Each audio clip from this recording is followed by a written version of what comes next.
Assalamualaikum warahmatullahi wabarakatuh. Perkenalkan, nama saya Siti Hardianti dengan NIM 856488152. Baik, di sini saya akan menjelaskan tentang sistem pencernaan atau struktur pencernaan organ manusia. Ada yang bagian pertama yaitu mulut. Mulut adalah tempat makanan masuk dan mulai dicerna secara mekanis oleh gigi serta secara kimiawi oleh enzim amilase dalam air liur. Bagian yang kedua ialah gigi.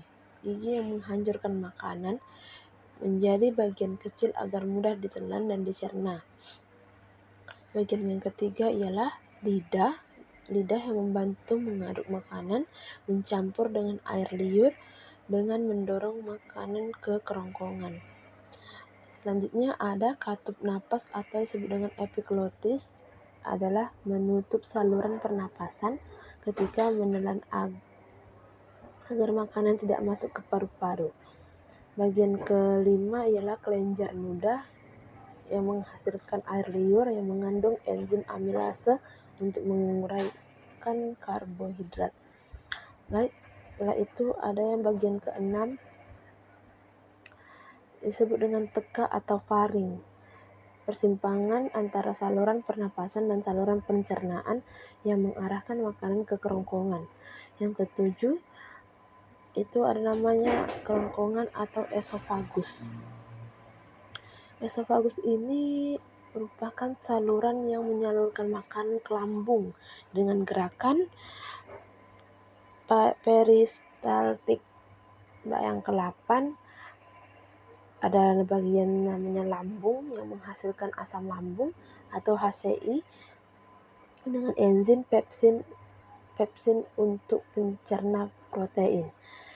Yang ke-9 ada namanya liver atau hati.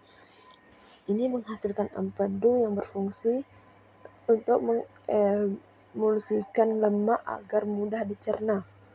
Baik, yang ke-10 ada namanya kantong empedu yang berfungsi untuk menyimpan dan mengeluarkan empedu ke usus halus saat dibutuhkan. Yang ke-11 adalah pankreas. Pankreas adalah menghasilkan enzim amilase, lipase, dan triplisin yang membantu pencernaan karbohidrat, lemak, protein di usus halus. Baik, yang ke-12 ada bagian yang namanya usus kecil. Usus kecil ini berfungsi untuk tempat utama pencernaan lanjutan dan penyerapan zat gizi melalui villi.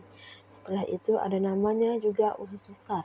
Usus besar ini untuk menyimpan air dalam mineral serta membentuk feses.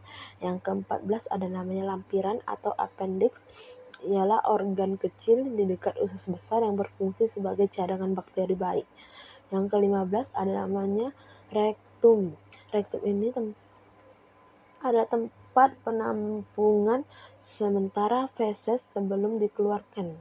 Setelah itu terakhir ada namanya panus, ialah tempat keluarnya sisa makanan atau feses dari tubuh.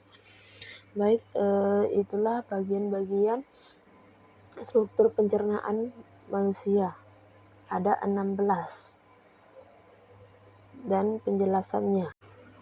Saya tutup dengan wabillahi taufiq wal hidayah. Wassalamualaikum warahmatullahi wabarakatuh.